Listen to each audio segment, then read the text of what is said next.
Here is a very simple to use pump. You can actually use this with a bike, or you can use it for basketball, volleyball, and stuff like that, soccer ball. I'll show you what it looks like. It's a hand pump, so it's fairly easy. As you can see here, they have all kind of stuff for you.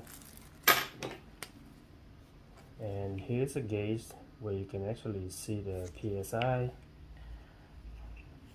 Look, it's very convenient. You can actually strap it to your bike. So I'll show you here. And it's very convenient. A very simple product, but very effective. You don't want to carry the big pump with you all the time. So I think this is a genius idea, and a very easy to use. Take a look at that.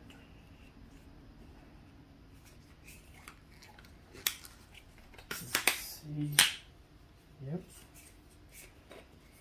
And then all you have to do is just turn the handle sideways like this, and you go to town with it.